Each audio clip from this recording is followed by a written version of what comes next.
Hello, I'm Alice Hutchinson, the owner of Birds Books, an independent bookstore in Bethel, Connecticut, and I am honored to be the host of Write America. The aim of this series is to help set the country back on a correct, productive course of freedom, justice, equality, and plain human kindness. Write America is a literary series created by author Roger Rosenblatt, featuring award-winning, nationally renowned authors and new and emerging writers in readings and conversations each week about how books and art might bridge the deep divisions in our nation. Write America celebrates the quiet power of art in our lives, the unifying power of the highest uses of language. In novels, stories, essays, and poems, we recognize one another as parts of the human family. One family. Roger Rosenblatt, the creator of Write America, puts it this way: writing makes justice desirable, evil intelligible, grief endurable, and love possible. So welcome, and please join us for special events and for every Monday evening at this time, as many of the most beloved and distinguished writers in the country read from their works and talk to each other and with you in an effort to bring us together. If you missed Monday's episode with Amy Hempel and Jim Shepard and W. Todd Kaneko, any of the previous episodes of Write America, you can go to Birds Books Crowdcast channel and watch the recordings at any time. Tonight's episode is also being recorded, so if you missed something, you can go back and rewatch. Tonight, Birds Books hosts a very special episode of Write America with Alan Bergman and Roger Rosenblatt, great friends in conversation, so let's stay tuned. I will return after the discussion to bring your questions and comments to the authors. For those of you unfamiliar with Crowdcast, there's the chat to the right of your screen. Feel free to comment as much as you like. It's really a wonderful way to engage. There's a questions tab at the bottom where it says ask a question, and that's where you can go to ask a question that I will bring to the authors toward the end of the hour. Now, a little bit about our first guest, Alan Bergman. It's difficult to separate the career of Mr. Bergman from that of his wife, Marilyn, his partner in their lyric and songwriting team. So I will not. Alan and Marilyn Bergman, two of the most distinguished lyricists, have been contributing to the Great American Songbook for more than 6 decades.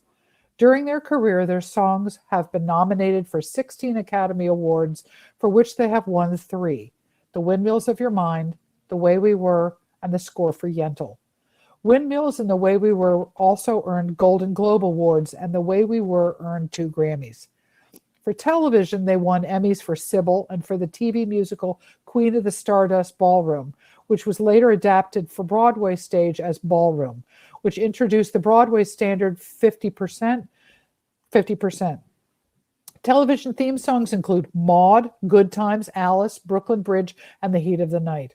Their songs include such standards as What Are You Doing the Rest of Your Life, Nice and Easy, Yellow Bird, That Face, The Summer Knows, Where Do You Start, Papa Can You Hear Me, It Might Be You, How Do You Keep the Music Playing, and Don't Bring Me Flowers. Their principal collaborators have included Michael LeGrand, Marvin Hamlish, Dave Grusin, Cy Coleman, Henry Mancini, Johnny Mandel, John Williams, Quincy Jones, and James Newton Howard. Both Alan and Marilyn have served on many music industry boards. Marilyn served as president and chairman of the ASCAP, the American Society of Composers, Authors, and Publishers, for 15 years. Our second guest is Roger Rosenblatt, whose work has been published in 14 languages, and he is the author of 5 New York Times Notable Books of the Year and 3 Times bestsellers, including memoirs, Kayak Morning, The Boy Detective, and Making Toast, originally an essay in The New Yorker. The Story I Am, a collection on writing and the writing life, was published in April of 2020, and Cold Moon on Life, Love, and Responsibility was published in October of 2020. He has also written 7 off-Broadway plays, notably the one-person Free Speech in America that he performed at the American Place Theater, named for one of Time's 10 best plays of 1991. In 2019, the Bay Street Theater in Sag Harbor produced Lives in the Basement, Does Nothing, his one-person musical play about the writing life for which he played jazz piano. The distinguished professor of English and writing at Stony Brook, he formerly held the Briggs Copeland Appointment in Creative Writing at Harvard, where he earned his PhD. Among his honors are 2 George Polk Awards, the Peabody, and the Emmy, and for essays in Time magazine and on PBS, a Fulbright to Ireland, where he played the Irish international basketball team, 7 honorary doctorates, the Kenyon Review Award for a Lifetime Literary Achievement, and the President's Medal from Chautauqua Institution for his body of work. Recently, he was honored by the Fulbright Association on its 75th anniversary.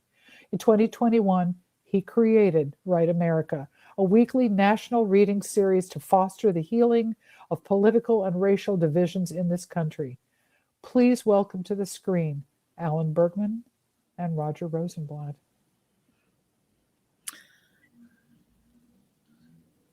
There you go, John. There you go.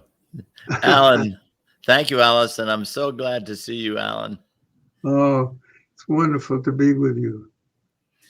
I wanted to say, especially at the outset, how honored we are at Write America to have you with us. Largely, it's an interesting fit. Write America is the only, if you would take us to our basics, we want to bring people together, and nothing brings people together, or seems to, like music. And you and Marilyn have made the best of music all these years, so I can't imagine a more comfortable fit than you with us. Could you tell us a bit about how you and Marilyn met, and where, and how you started to write, and then I'll carry some questions from that. Well, a young composer that I was working with said, "I want you to meet my other lyricist." And we went up to Marilyn's house, and she, as I remember this vividly, she walked out of her house. She was living with her mother and father, and I knew right away there was something special about this woman. And we went inside, we had a little lunch, and they played me some songs that they had written, and we played Marilyn some songs that Lou Spence was the composer, that we had written together. And when we got through, we said, let's write a song today. And we wrote a song, not a very good one, but we enjoyed the process so much that we've been writing ever since. What was the process?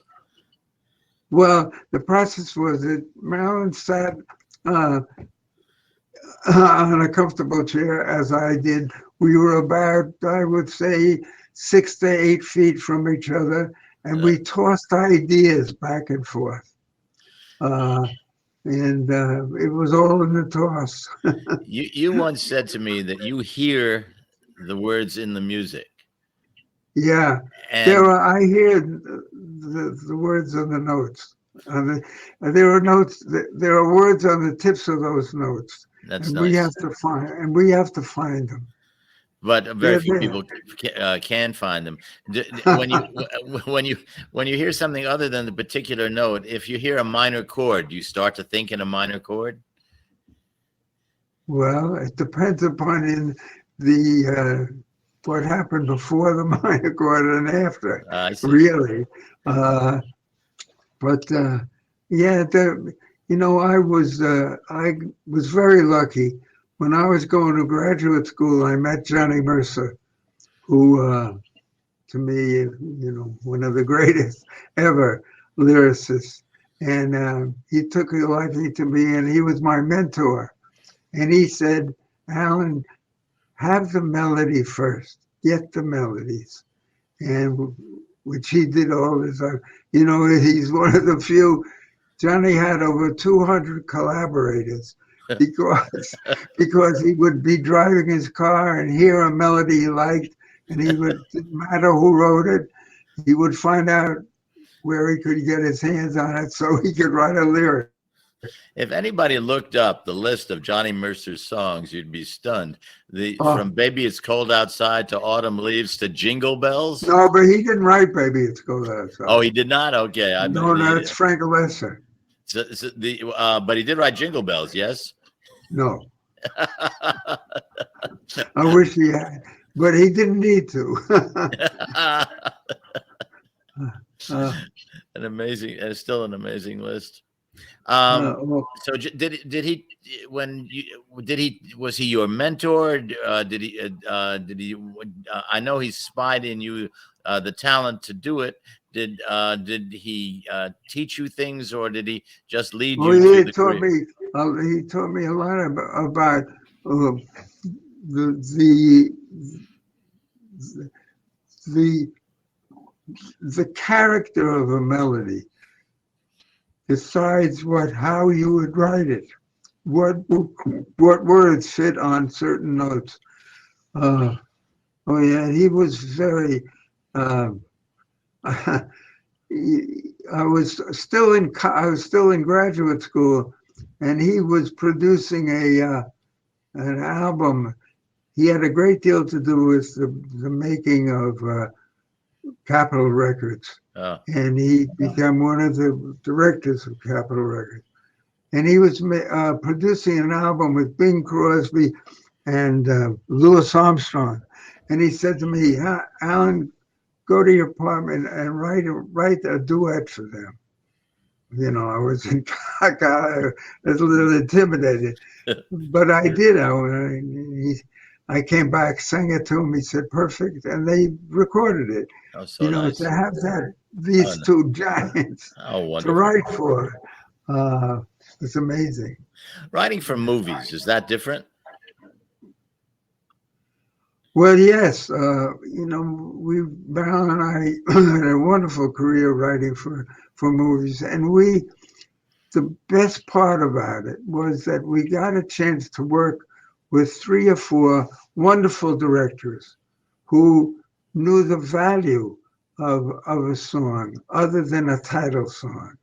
And with every song that we wrote for the movies, there was a reason why the song was there. I can give you an example. Windmills, The Windmills of Your Mind, for instance. The Steve McQueen character in the movie had just masterminded the robbery of a bank. He didn't participate, but he masterminded it. This was the Thomas Crown affair, right? Thomas Crown, and he was flying a glider, and very anxious. And the director, Norman Jewison, wonderful director, said to us, I want you to write me a song that underlines the anxiety the character was feeling. That's what I want you to write. And so Michel Legrand, who's a marvelous, besides being a marvelous composer, was also a dramatist. And he knows the kind of melody. And he wrote the melody for Windmills. And he, when we finished it, Norman said, that's exactly what I wanted. And it was just, anxiety is a circular emotion, and all the images in The Windmills of Your Mind are circular images. They are. I want you to give that song to us in a little while, but it's all circular motion, and technically it gets somewhere by getting nowhere. Yeah. An amazing lyric to the song. You told me a story about a director, forgive me if I'm getting this only half right, who wanted you to write a song in a movie that was going to be played twice. That's Richard Brooks. Tell us about that. That was Richard Brooks, a wonderful director. Yeah, he said there's a spot I'm writing the script, and there's a spot for a song that I want to use twice. The first time you hear it, it's behind a love montage. These two people are very much in love, and they're going to get married. And so, write me a love song. He says, the second time you hear the song, you can't change a word, you can't change a note, but it has to be ironic the second time you hear it. And what happens is that 16 years later, the the couple breaks up. The wife is an alcoholic, the husband a workaholic. And so she leaves her husband, and her 15-year-old daughter goes to her favorite bar, lines up the martinis, goes to the jukebox, puts some money in the jukebox, and you hear the same song. The song the first time was "What Are You Doing the Rest of Your Life?" Yeah. That was the love song. And the second time you hear it, now she's left her husband, her child, and you hear "What Are You Doing the Rest of Your Life?" It means something entirely different. It's so brilliant, and far more than clever to be able to do that. Really, so impressive. Such a gift. I want to look at a few of your songs and look at the lyrics as poetry, partly. And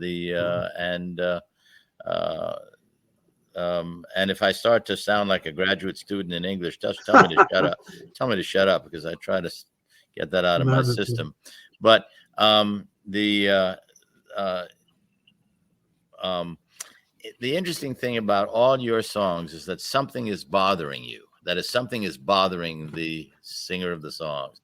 It can be something, and that gives a kind of wonderful shadow to everything that's said. You know, that something can go wrong here. Nothing is exactly right. So I start with this.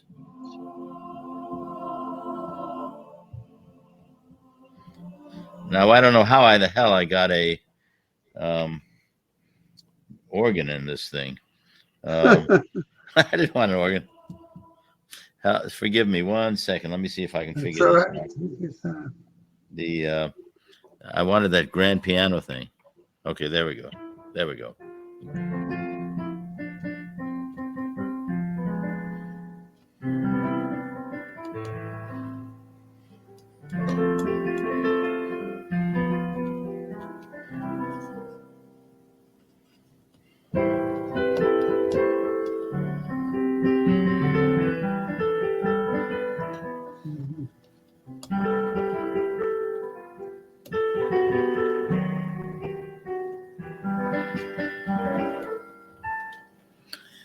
How do you keep the music playing? And how do you keep the music playing? Would talk about that song is so interesting to me, because I can't figure out whether it's the beginning or the middle or the end of a relationship. That the problem it poses is so beautiful and expressed beautifully.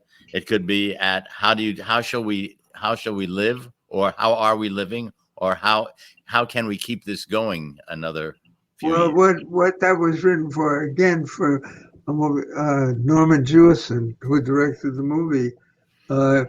These two people were writers together, and they were partners. And he wanted to get married. She didn't want to get married. And finally, he convinced her, and they got married. And they went back to visit their folks, the in-laws. And in 2 weeks, the marriage was over. That'll do it. And Norman wanted, he wanted a song about keeping romance, the romance up. And so the song is played. They're in a people mover coming home in the airport, and they're separated. And you hear, how do you keep? They're not even talking to each other. And you hear, how do you keep the music playing? How do you make it last? How do you keep the song from fading too fast? I mean, that's, you know. And yet, I had the inexpressible joy of hearing you and Marilyn sing that to each other up at Chautauqua, just when we were just rehearsing. If you want to bring you to tears, and there the lyrics mean something entirely different. You've kept the music playing for what, 60 years? 60. We've been married 63 years. Wonderful. So it's quite a tune. Yeah. Yeah. Again, a wonderful melody by Michel Legrand. Wonderful. I mean, Yeah, oh, absolutely. The uh, the feeling of anxiety in it. You were saying the anxiety in Windmills of Your Mind. There's yeah. anxiety in this too. How do you do it? How it is? And there's this one thing I wanted. There. Excuse me for looking um, at a piece of paper, but you say. Uh, how do you lose yourself to someone and never lose your way? Okay, and that's a Yeah. profound question. All right, but the next question is, how do you not run out of things to say? You know, Yeah. you do such a beautiful job of lightening it up. You say this, and while you're thinking of this profound question, how about this one? And how do we And luckily, in the case of all songs with Michelle, we have the melody, and the melody speaks to us. Yes, Yeah. so you said, but it's still a mystical process. The how it says to you what it says to you, and these are complicated things. I don't mean that they're difficult. They're confounding. I just mean the lyrics are so meaningful that you can't imagine the tune without them. And That's nice. um, I once said, I think I said to you, that I thought that the lyrics were sort of the clothing on the tune, that it completed the picture. And Yeah. yours sure do. So you Mm. have that, then you have this incredibly popular song.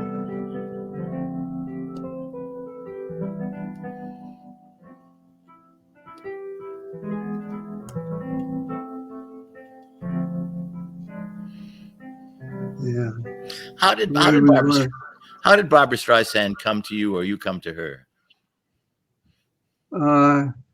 We had, they came to us. Sidney Pollack, the director of the movie, and the producer came to us, and Barbara wanted us to write it. And Marvin Hamlish, the composer, this was his second movie. Oh. He was very young, very talented, and we kind of clicked. He wrote a wonderful melody, and it worked, Here's another song with an underlying anxiety in the way we were, or an underlying sadness. In any case, the way we were means that you were not going to be that anymore. That's done. Yeah, well, the song worked. It had a function in the movie. You see her in the El Morocco, I think, and they meet quite by accident, and she touches his hair, and then the song starts. It takes you back into time when they were in college together. Right. So it's a corridor, the way we were. Plus the fact it wasn't our title; it was a book by Arthur Lawrence. Yeah. And that took you back into time. And Marvin, he was so smart. He said at the end of the movie, when you hear the way we were, they meet again by accident in front of the Astor Hotel. And you hear, after they see each other and say hello and goodbye, then she sings the last 16 bars of The Way We Were. And Marvin said, if they don't cry at the end of this movie because of that, we haven't done our job. Right. And he went back. He wasn't happy with the first cut, with the song, the arrangement and so forth. And he went back on his own and reorchestrated, and recut the music for the end. You know, it's funny if you don't cry at the end of that. I remember Oscar Wilde said, "If you didn't cry at, if you didn't laugh at Little Nell, you had a heart of stone." But the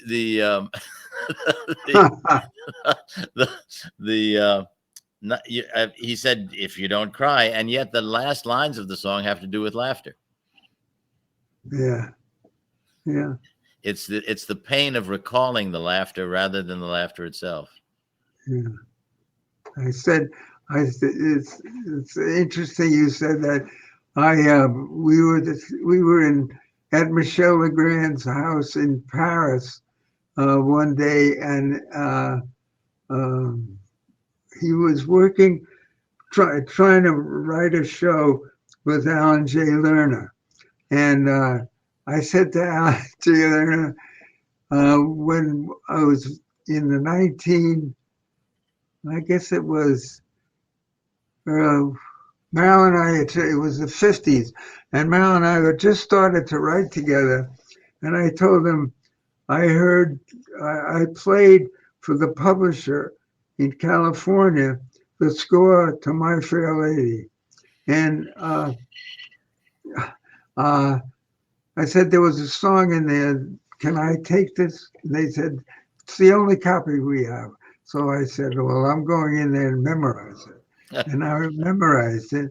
And he came back, and Marilyn was making potato pancakes with Alex North, who was an old friend.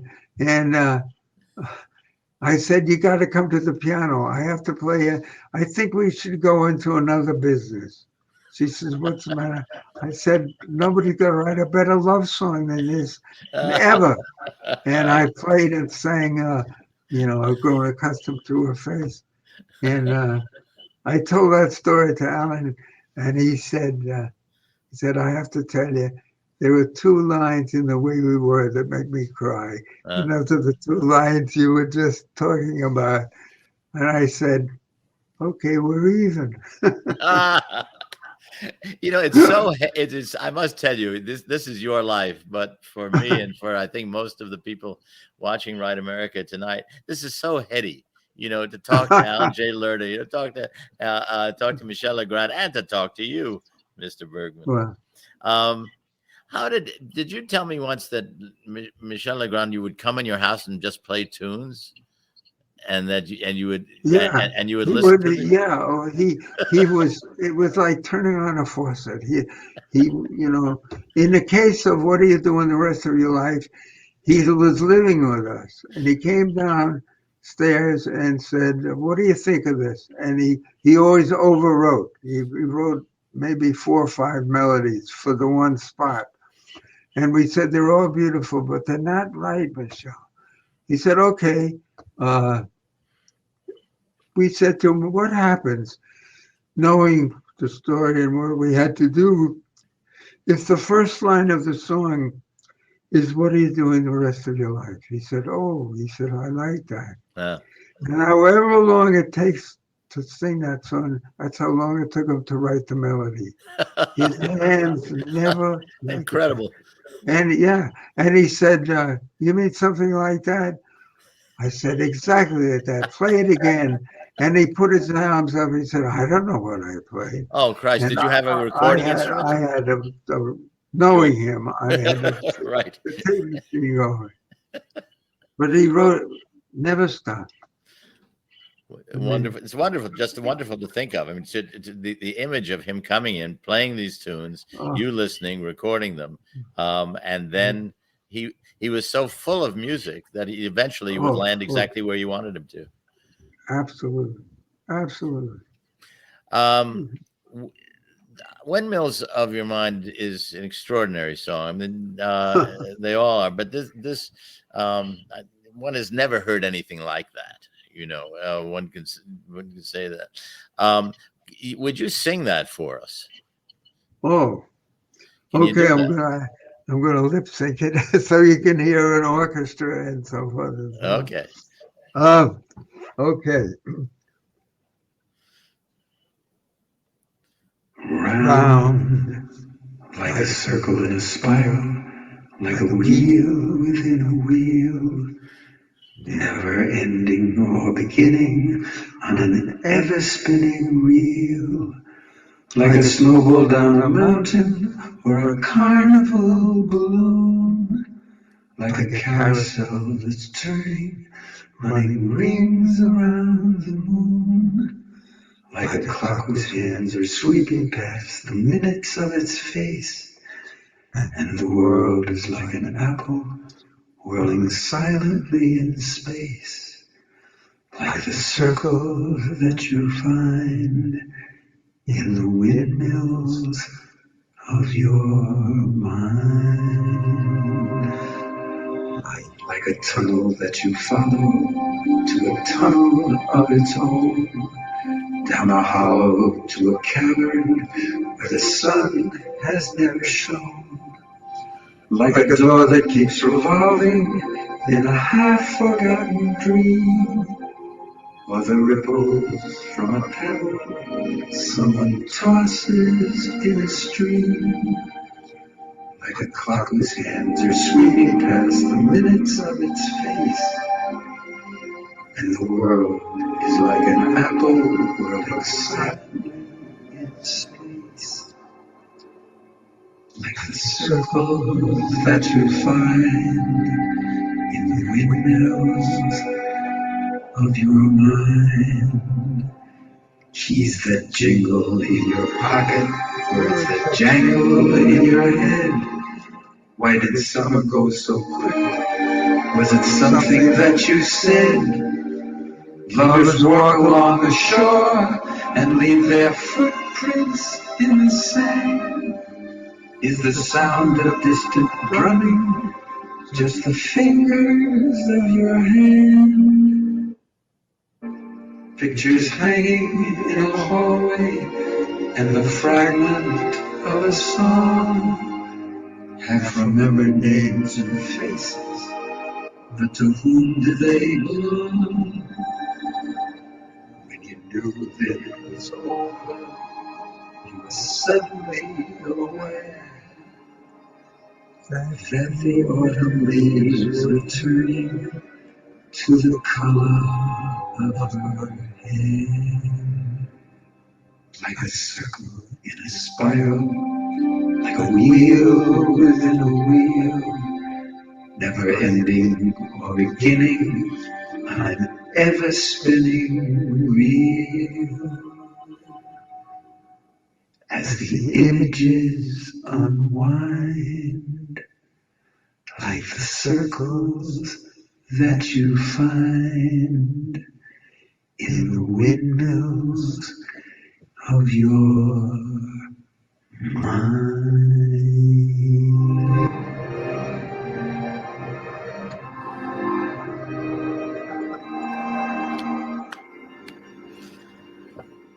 Okay, bring me to tears. Go ahead. Well, we can't forget that, listening to Johnny Mercer, that melody we wrote, we didn't change a dot on a note. The thing, there's so many extraordinary things about that song. For one thing, it doesn't stop. It does not pause because it can't. So there's no bridge. There's nothing. It just keeps going. Then suddenly, and in the middle of the not in the middle, actually, towards the end of all the lyrics, her hair comes into it.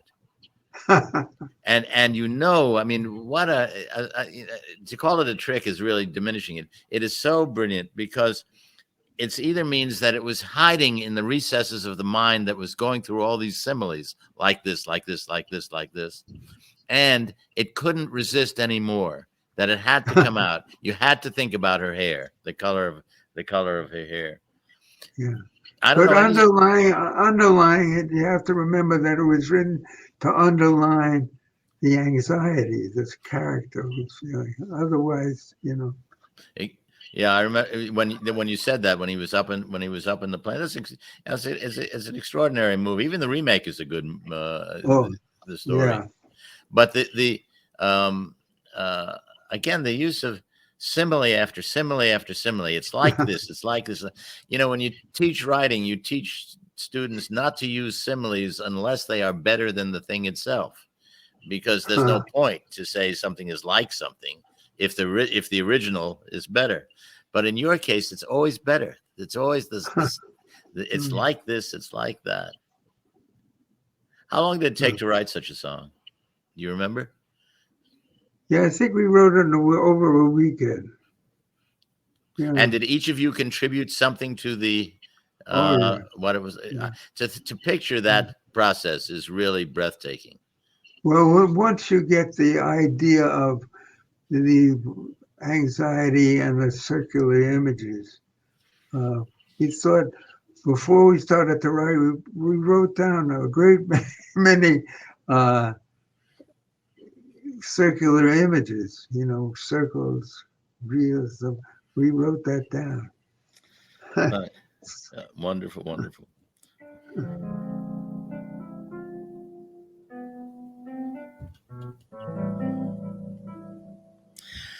Julie Andrews' favorite song is "You Must Believe in Spring." Really? Absolutely. And she's told me that. She told me how what a great affection she has for you. She's a wonderful woman. Absolutely. And she loves and she wrote the other day because she was so moved and sorrowful at the death of Stephen Sondheim. You must have been too. Oh, please. Yeah, I told you the story about the anagrams. Yeah. With Stephen. Yeah. He was, nobody like him. Nobody. He's the best there is. I mean, and he never gets enough credit for his music. Is that right? His music is breathtaking. Yeah. Well, the two of you were well met. Again, You Must Believe in Spring also has anxiety in it. If all these things are going wrong, you know, and things are in this valley of misery or difficulty or winter, to use what it was, then you must believe in spring. It's an optimistic song, but it takes into account all the things that optimism has to earn. Yeah, that's right. But that comes from the music. I mean, you say it, but it's it ain't that easy. Yeah, no, it's not easy. But Michel's music was so, you know, and there are other composers like Dave Grusin, who's a wonderful composer, you know. And you've heard the Bill Evans versions of this. Yeah, it's just astonishing. So yeah, I find Bill Evans very depressing. Actually, I play Bill Evans, and I can keep up with him for about 6-7 seconds, and that's it. And and then he's Bill Evans. You know, he was a very interesting pianist personality. He would never acknowledge the audience. He sat there and played, looking at the keyboard. And when he got done with the set, he'd walk away. Did you ever see the documentary on the Newport Jazz Festival, the first one in 1960 something? At any rate, Monks played the first set of this, and there were thousands of people in the audience. There were lots of people watching everybody. For Monk, they filled the whole place. Okay, so Monk plays his set, gets up and looks at the audience as if he's surprised to see them. You know, that he's so involved in his own music. You know, he's, oh my goodness, you know, and then walks. And as for privacy or maybe obstinacy or just meanness, Miles used to turn his back on the audience. He came to us one day and he knocked on the door. It was 8 o'clock in the morning. And he said, "Alan, I got a line." Remember, he had a melody. "I want to play I want you and Marilyn to write a lyric. So I said, okay, come to the piano. He came to the piano and played 2 chords. Boom, boom. And I That's said, it. what's the melody? He said, that's it, man. You know, I said, we can't write a lyric to 2. Good luck. And he said, okay, bye. I loved hearing you sing Windmills of Your Mind. Do you have another song you can sing for us before we turn to our questions? Oh, let me think. We got to get the Music. We'd have to get the music. yeah. I didn't want to put you on the spot. No, we'll talk a little, and we'll talk, and then I'll see if I can find. What would you Okay. like?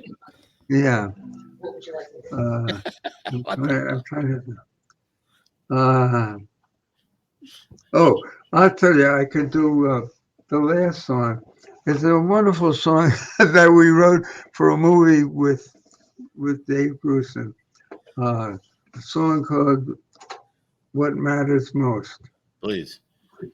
and I could do that Potentially. when we get it. It was a movie. Oddly enough, it was Zeffirelli. It was for a Zeffirelli picture, and this happens more often than not.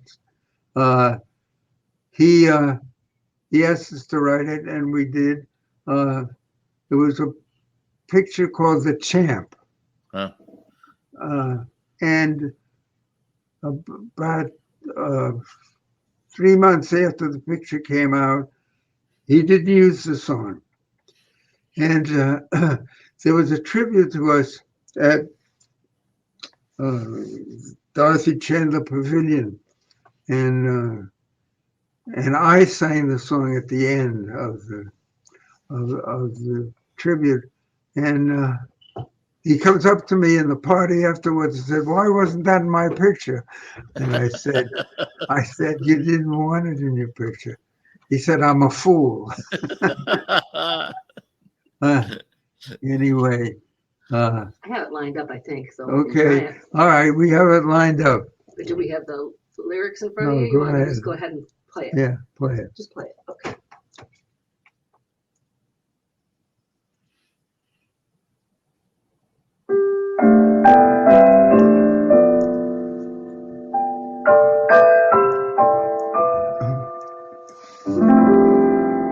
It's not how long we held each other's hand.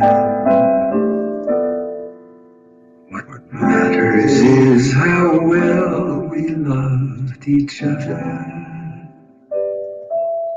It's not how far we traveled on our way, but what we found to say.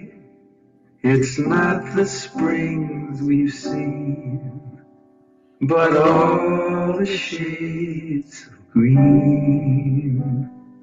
It's not how long I held you in my arms. What matters is how sweet the years together. It's not how many summer times we had to give to fall. The early morning smiles we wistfully recall. What matters most is that we loved at all. This is a wonderful melody by Dave Grusin, who's playing the piano.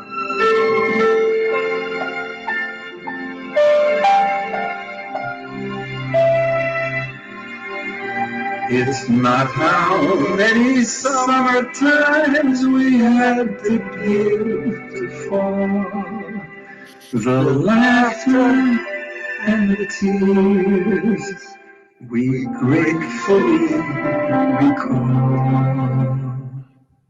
What matters most is that we love at all.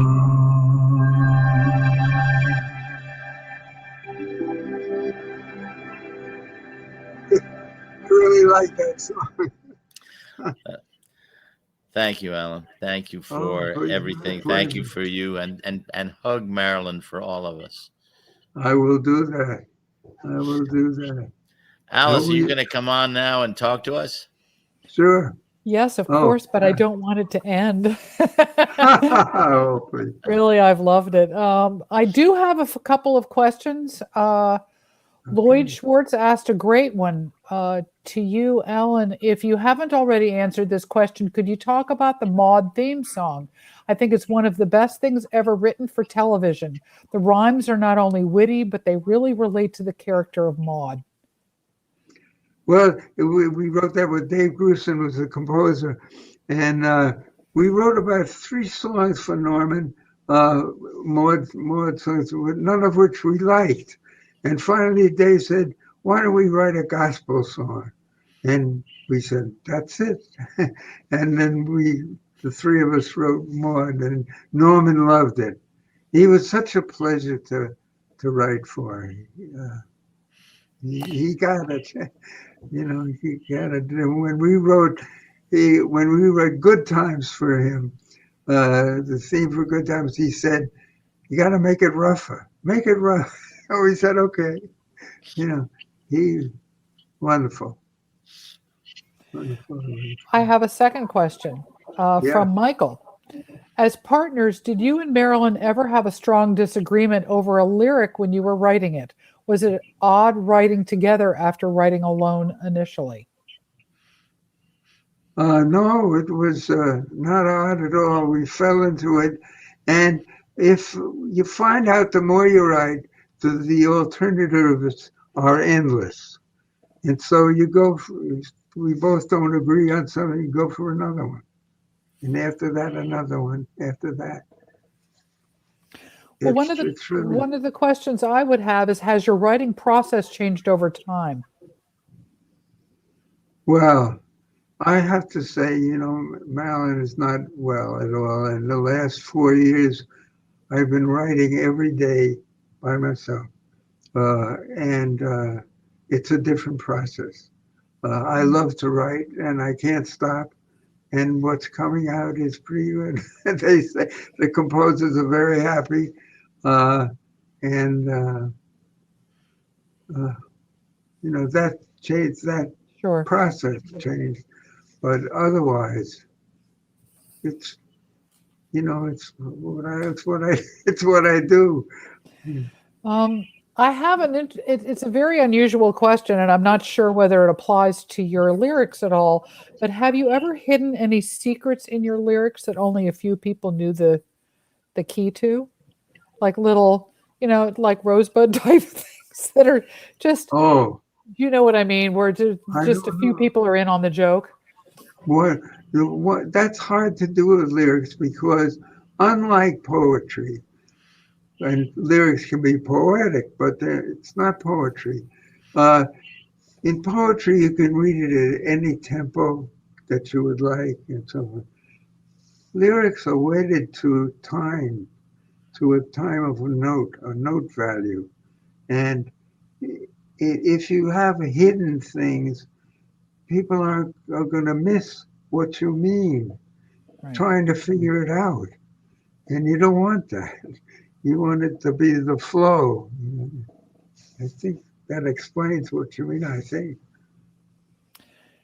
Is there somebody else's music that you listen to?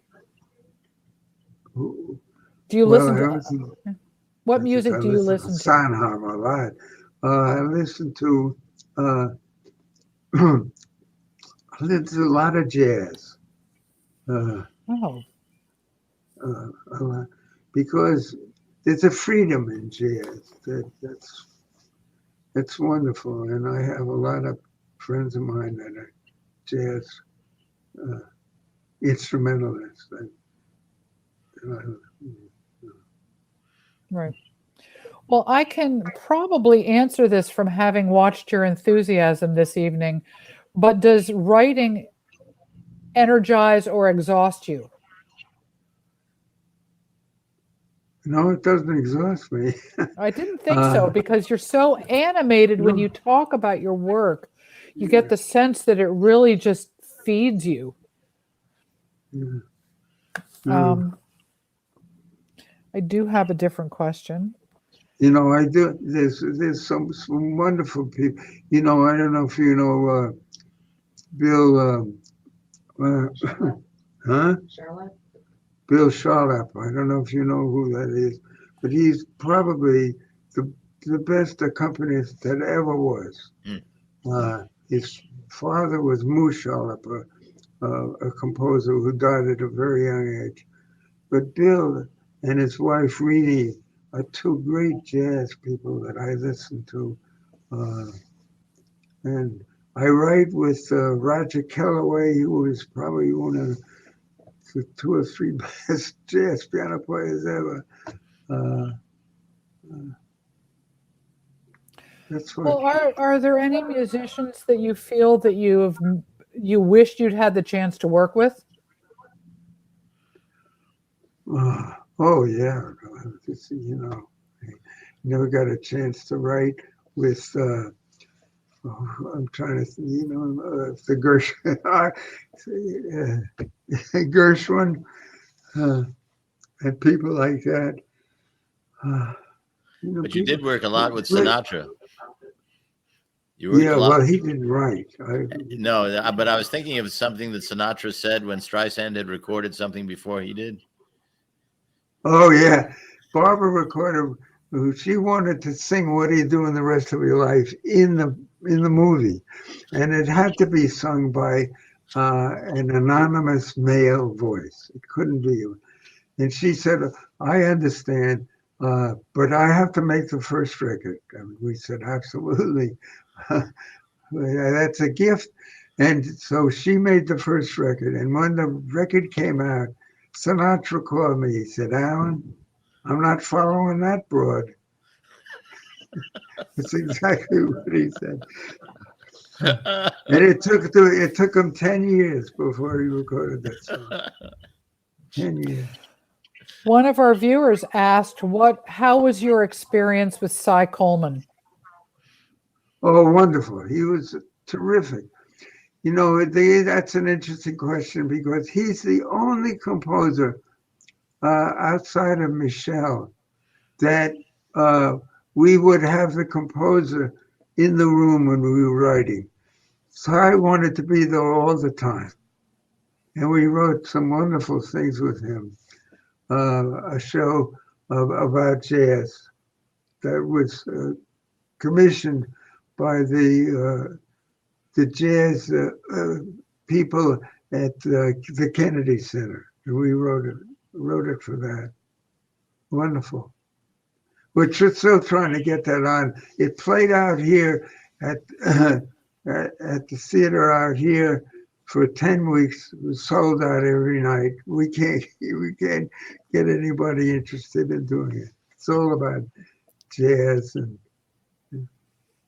Well, interestingly enough, one of our viewers asked if a rock star came to you to write lyrics for one of their pieces. Would you say, a rock star, just a big rock star came and asked, I need some lyrics. Yes, I need some lyrics for one of my pieces for this show or whatever. What would you be interested in? If there was a melody that would take lyrics, absolutely. I mean, I just sent a song that we wrote, a lyric that we wanted to have done to a wonderful guy who, what's his name? I forgot. No, wait a minute.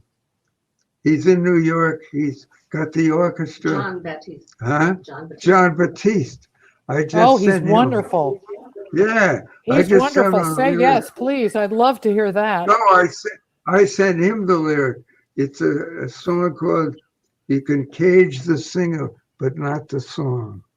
And it's a political song. Wow. And I hope he does it. Wow, I want to hear it. He's great. So do I.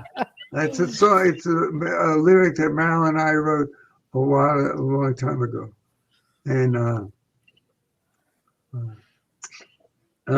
he said he loved it. So hopefully he'll do it. Great. Yeah. Now, if you had advice to give your younger self, what would it be? Write to the music. Get a good composer and write to the music, unless you can write it by yourself. I mean, look at Steve Sondheim. Nobody's going to write better music than that, or lyrics.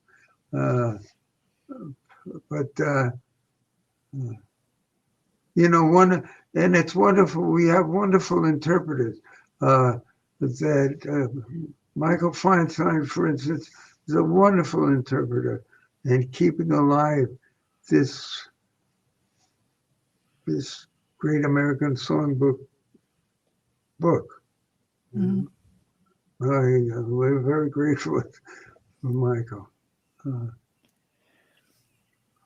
Roger, do you have any additional questions? No, I'm just so happy to be in his company. I always am. Oh,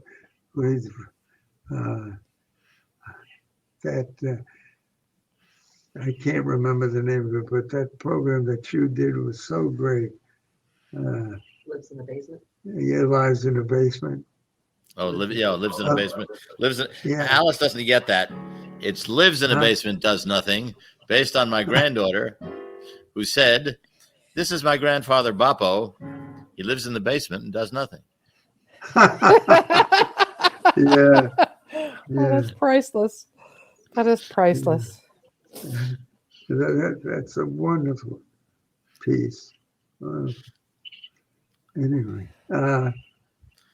yeah. Do you know of any up and coming lyricists that we should keep our eye on? Might have sort of found on your own that we don't know about yet? Oh. Not to put you on the spot, but I love to keep an eye out for new talent. Lyrically, Hamilton is brilliant. Oh, yeah, that's right. It is. He's terrific. I'm so glad they put it on TV. When they allowed it to be shown on television for the 4th of July last year. I mean, all of us were still shut in. We didn't have vaccines, so we could watch it on Disney or whatever it was. It was changing. It was life-changing to be able to just have access to Broadway. And I'd like to see more of that. Right. Yeah. But I'm trying to think. I don't listen to contemporary music much because I find it doesn't have melody. Right. And melody is what inspires me. So in order for you to hear the words in the music, there has to be the music. Yeah. But boy, did you hear the words. Yeah, we did. Well, Mal and I had a wonderful experience. I can see by Alice's look that we're about to come to an end. So before I don't want it to end because this is such a wonderful visit. Well, it's thank you for the opportunity to visit with my friend. Thank you for listening. But I want you to know how much we, meaning everyone, owes you in Maryland for those moments in our lives which are often tearful, always meaningful, and they don't end. The music never ends. Yeah, that's right. Yeah. Alan, I don't think there's anybody I know that hasn't hummed or carried a tune with your lyrics in it at any point in their life. I mean, I hear the music, I hear the lyric in the music, and it takes me somewhere, and it always will. It's tremendously meaningful. So thank you. Oh, thank you. It is our pleasure. Thank you, Alice. Gentlemen, I hate to say goodnight. Oh, no. I hate to sign you off, and I hate to say goodnight, but I think the time has come. Okay. Thank you to Alan and Roger for participating in Write America this evening. I think each of you will agree that we have been in the presence of something extremely special and just unforgettable. And to you who tuned in tonight, thank you. Roger, thank you. Special series that every single Monday night we get to tune in and hear art expressed in ways that enrich us all. And I hope to see all of you next Monday evening for an episode with Jennifer Chang, David Lin, and Edward Zwick. Thank you for joining us, Bright America.